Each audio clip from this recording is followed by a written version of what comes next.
On a crisp autumn afternoon, the streets of New York City were alive with their usual chaos. Yellow cabs honked impatiently, tourists shuffled between crowded sidewalks, and the faint hum of street performers echoed through the air. Amid the commotion stood a prestigious luxury store, its grand windows adorned with seasonal displays that sparkled like diamonds against the city's gray backdrop. The store was a beacon of elegance, its name synonymous with wealth and exclusivity. Judge Olivia Carter adjusted her tailored navy blazer as she approached the store's entrance. She had just wrapped up a long morning presiding over a courtroom and decided to reward herself with a brief indulgence. Olivia, a woman in her late 40s, wore her success with effortless grace. Her natural hair was styled in soft curls and her almond brown skin glowed with quiet confidence. She wasn't just a judge, she was a trailblazer, one of the few black women to hold her position in New York's judicial system. The heavy glass doors swung open, and Olivia stepped inside. The store's interior was a symphony of opulence. Marble floors gleamed under the soft glow of chandeliers, while neatly arranged displays boasted handbags that cost more than a month's rent in Manhattan. The air was perfumed with a blend of luxury fragrances, each more intoxicating than the last. Olivia walked slowly, her heels clicking softly against the floor. She wasn't here to make a scene or flaunt her wealth. She was simply browsing, taking a moment to admire the artistry of the designer goods. Yet, as she moved toward a display of leather handbags, she felt it, the prickling sensation of being watched. At first, she brushed it off. She was accustomed to the occasional curious glance. As a black woman in high-end spaces, it wasn't unusual for people to question her presence. But this was different. She glanced over her shoulder and spotted a man in a black suit standing near the entrance. His gaze was sharp, calculating, and fixed entirely on her, the security guard. Olivia's lips pressed into a thin line. She turned back to the display, pretending not to notice. Perhaps he was just doing his job, she told herself. But as she moved to another section of the store, the guard followed, keeping a deliberate distance. His presence was a shadow, dark and unrelenting. Her grip tightened on her purse. This wasn't the first time she'd been profiled, but it never got easier. She had spent years breaking barriers, proving her worth in spaces where people like her were often underestimated or outright dismissed. And yet, here she was, being reduced to a stereotype in a store that prided itself on exclusivity. Olivia tried to focus on the vibrant colors and intricate designs of the handbags in front of her, but the growing discomfort gnawed at her like a persistent thorn. She moved to the next display, this time pausing to admire a silk scarf adorned with hand-painted floral patterns. Yet once again she felt him, his eyes boring into her back. She inhaled deeply, steadying herself. Not today, she thought. She wasn't in the mood to confront ignorance, not after the emotionally draining cases she'd presided over earlier in the day. But the guard wasn't letting up. He wasn't even subtle about it anymore. When she glanced up, she caught him standing at the edge of the aisle, his arms crossed tightly over his chest. His expression was cold, almost hostile, and his body language screamed suspicion. Olivia noticed a few of the other shoppers glancing her way, their curiosity piqued by whatever drama they assumed was about to unfold. Her stomach churned. Still, Olivia refused to give him the satisfaction of reacting. She continued her casual browsing, running her fingers lightly over the soft fabric of a cashmere sweater. If he wanted to follow her, so be it.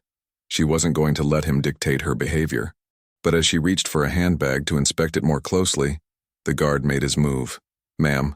His voice cut through the air like a whip. Olivia froze, her hand hovering over the bag. Slowly, she turned to face him, her expression calm but firm. "Yes?" she asked, her voice measured. "What are you doing?" he demanded, his tone laced with suspicion. Olivia blinked, taken aback by the bluntness of his question.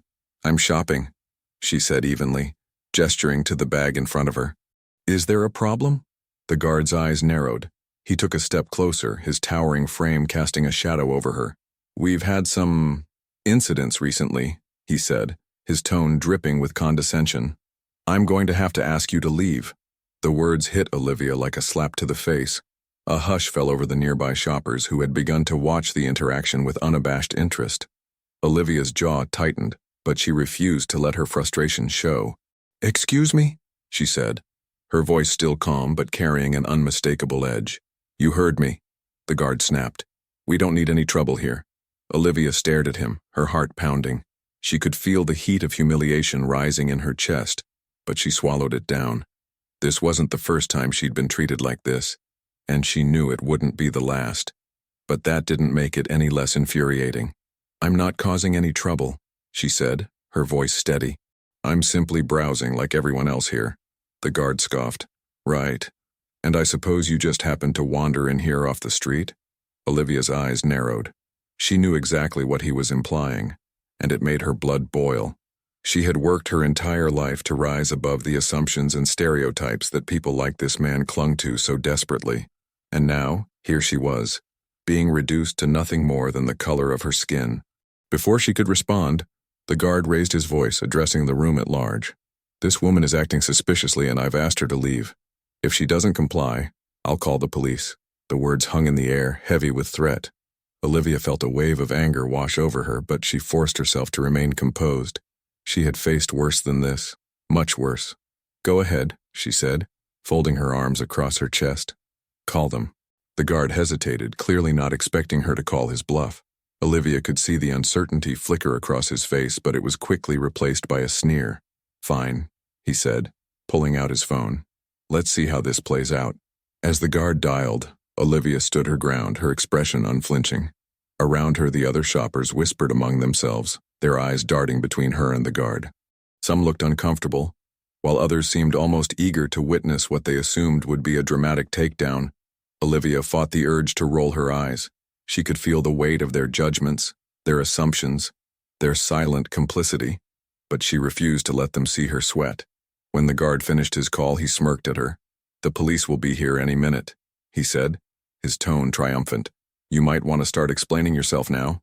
Olivia raised an eyebrow. "Explaining myself?" she repeated, her voice calm but icy. "To you? I don't think so." The guard's smirk faltered. He wasn't used to being challenged, especially not by someone like her. Olivia could see the frustration building in his eyes, and it gave her a small sense of satisfaction. "I suggest you start thinking about how you're going to explain your behavior," she continued, her tone sharp but controlled. "Because when the police get here, I have a feeling this situation isn't going to end the way you think it will." The guard opened his mouth to respond, but before he could say anything, the sound of sirens echoed faintly in the distance. Olivia's heart raced, but she kept her expression neutral. She wasn't afraid. Not of the guard, not of the police, not of anyone in this store. She knew her rights, and she knew how to defend them.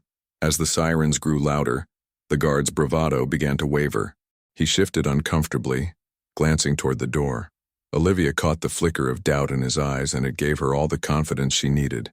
The sound of the police sirens grew louder until they stopped abruptly in front of the store. Olivia stood her ground, her arms still folded and her face calm but resolute. The security guard, who moments ago had been brimming with confidence, now looked uneasy. He kept glancing toward the entrance, his smug demeanor dampened by flickers of doubt. When the door swung open, two uniformed officers stepped inside, their expressions serious. The guard immediately straightened, puffing out his chest as if to assert his authority. He waved them over with exaggerated urgency. "Officers, thank you for coming," the guard said loudly, his voice carrying through the quiet store. "This woman here," he jabbed a finger in Olivia's direction, "was acting suspiciously. I caught her trying to steal one of our items." Olivia's eyebrows shot up, and a ripple of murmurs spread through the onlookers. The guard's blatant lie hung in the air like a bad smell, but Olivia remained composed. She didn't need to defend herself, not yet. She was waiting for the right moment. One of the officers, a stocky man with graying hair, turned to Olivia. His eyes scanned her from head to toe, and she could see the doubt in his expression. She knew what he was thinking, what they always thought. A black woman in a luxury store being accused of theft? To him it probably seemed plausible. "Ma'am," the officer said, his tone firm but not unkind. "Do you have anything to say about this accusation?" Olivia took a deep breath, letting the silence linger for a moment before she spoke. "Yes, officer," she said, her voice calm and measured. "I do. But before I address this baseless accusation, I'd like to ask this man," she gestured toward the guard, "to explain why he saw fit to harass me in the first place." The officer frowned, glancing between Olivia and the guard. "Harass you? What do you mean?" "I mean," Olivia said, her voice steady, That I was minding my own business, browsing this store like any other customer, when this man began following me. He confronted me without cause, accused me of theft, and called you here based on nothing but his own prejudices. The guard's face reddened. That's not true, he blurted out. I was doing my job. She was acting suspicious. Suspicious how? Olivia interrupted, her tone sharp. Because I'm black? Because I don't look like I belong here? Tell me, what exactly did I do to warrant your suspicion? The guard opened his mouth, but no words came out. His gaze darted around the room, searching for support, but the other shoppers avoided his eyes. They were uncomfortable now, shifting awkwardly and pretending to examine nearby displays. The officer raised a hand, silencing the guard. He turned back to Olivia. Ma'am, do you have any proof of what you're saying? Olivia's lips curved into a small, knowing smile. As a matter of fact, I do. She reached into her handbag and pulled out her phone. With a few taps, she brought up a video recording and held it out to the officer. I started recording as soon as he began following me, she said. Everything is on here. His behavior, his accusations, and his use of racist language. The guard's face drained of color. Wait, what? You can't? I can, Olivia said firmly, cutting him off. And I did. But that's not all. She reached into her bag again, this time pulling out a sleek black wallet. She flipped it open, revealing a badge and an ID card. The officer's eyes widened as he read the words. Judge Olivia Carter, she said, her voice commanding. New York State Supreme Court, and I'm well aware of my rights, as well as the laws this man has just violated. A stunned silence fell over the room. The guard took a step back, his bravado crumbling before their eyes. The officers exchanged a look, the older one clearly caught off guard by the sudden turn of events. Judge Carter, I didn't realize, the officer stammered. No, you didn't, Olivia said, her tone cool. But that doesn't excuse what's happened here today. This man racially profiled me, harassed me, and falsely accused me of a crime. And now, he's going to face the consequences. She turned to the guard, who was visibly shaking now. You called the police on me because of your own prejudice, she said, her voice sharp and unyielding. You assumed I didn't belong here, that I couldn't possibly afford anything in this store. You thought you could humiliate me, but instead, you've humiliated yourself. The guard opened his mouth to protest, but Olivia held up a hand. Don't, she said. You've said enough. She turned back to the officers. I'd like to press charges for harassment and defamation, she said.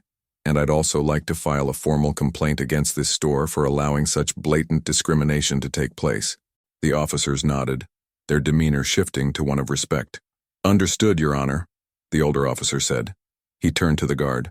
Sir, I'm going to have to ask you to come with us. The guard's eyes widened in panic.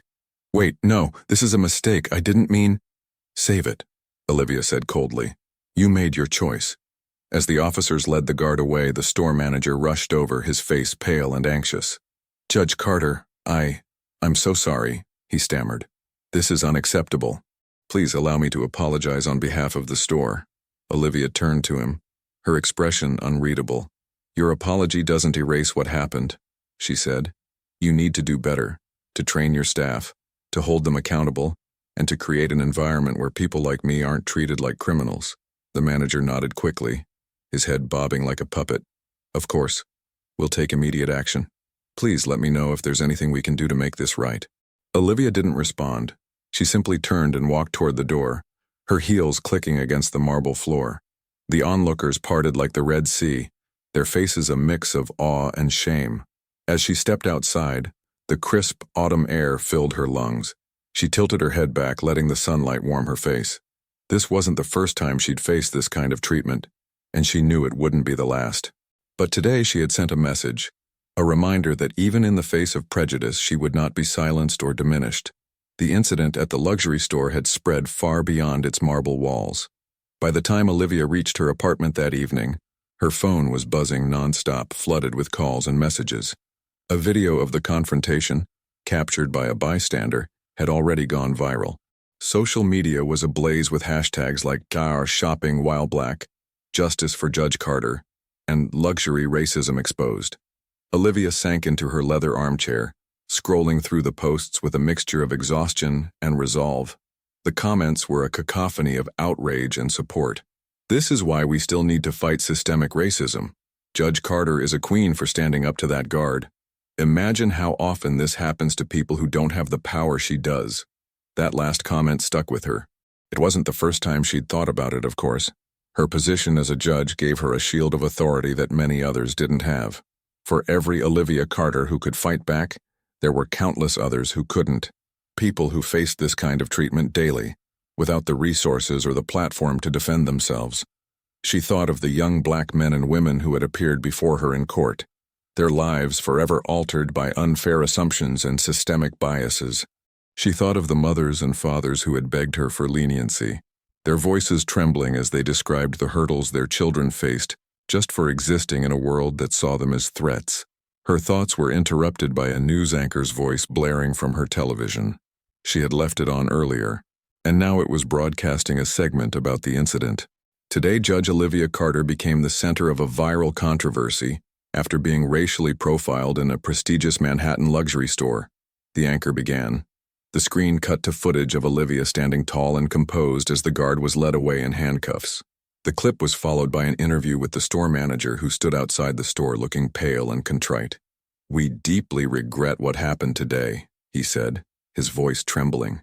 "The actions of our security guard do not reflect the values of our brand. We are committed to diversity and inclusion, and we will be implementing mandatory training for all employees, effective immediately." Olivia let out a bitter laugh. She had heard those words before, hollow promises of change that rarely amounted to anything. Still, she hoped this incident would at least spark a broader conversation. If nothing else, it had forced people to confront an uncomfortable truth. Even in the so-called progressive heart of New York City, racism was alive and well. Later that evening, Olivia sat by her window, sipping a cup of chamomile tea as the city lights twinkled below. The day's events replayed in her mind, each moment etched with a sense of both frustration and triumph. She thought about the security guard. His actions had been reprehensible, but she couldn't help but wonder what had shaped him into the person he was. Had he been raised to fear and mistrust people who looked like her? Had he ever questioned those beliefs? Or had he clung to them out of ignorance and comfort? Olivia didn't feel pity for him, but she did feel a sense of responsibility, not to him personally, but to the broader fight for justice. She had spent her career trying to dismantle the systems that allowed people like him to wield their prejudices unchecked. And while today had been a victory, it was just one battle in a much larger war. Her thoughts turned to the young black women who might hear her story and see themselves in her. She hoped they would find strength in her actions, a reminder that they deserved to occupy any space they chose. She hoped they would remember that their worth wasn't defined by the narrow minds of others. Olivia set her tea down and picked up a notepad from the side table. She began jotting down ideas for a public statement. She wanted to address the incident not just as an individual, but as a leader and an advocate. This wasn't just about her. It was about everyone who had ever been made to feel small, unwelcome, or invisible. By the time she finished, the sun was beginning to rise, casting a golden glow over the city.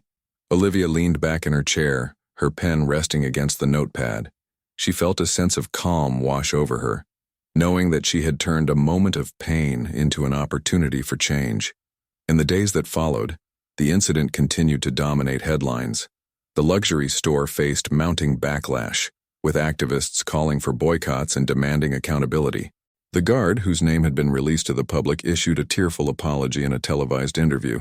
"I made a terrible mistake," he said, his voice shaking. "I let my biases cloud my judgment, and I'm deeply sorry for the pain I caused Judge Carter and everyone else who's been affected by my actions." Olivia watched the interview with a neutral expression. She didn't believe his apology was entirely genuine. He was likely more concerned about saving his reputation than making amends. But she hoped the experience would force him to confront his prejudices and perhaps make him a better person. Meanwhile, Olivia's story became a rallying cry for change. Community leaders and activists used the incident to highlight the need for stronger anti-discrimination laws and better training for employees in all industries. Olivia herself was invited to speak at several events, where she shared her experiences and called for systemic reform. Through it all, Olivia remained steadfast. She knew the road ahead would be long, but she was determined to keep fighting, for herself, for her community, and for the countless others who deserve to be treated with dignity and respect. 1 week after the incident, Olivia returned to the luxury store, Not to shop, but to meet with the corporate executives who had requested a private meeting with her. They had promised to outline their plans for addressing the store's culture of bias, and Olivia intended to hold them to their word. As she walked through the glass doors, she noticed the way the staff froze, their eyes wide with recognition. Some looked nervous, while others seemed genuinely apologetic. Olivia met their gazes with quiet confidence, her head held high. She wasn't just a customer anymore. She was a symbol, a reminder that no one, not even a judge, was immune to prejudice. But she was also proof that power and resilience could shatter even the most deeply ingrained stereotypes. And as she sat down at the conference table ready to hold the store accountable, Olivia knew one thing for certain. This was just the beginning.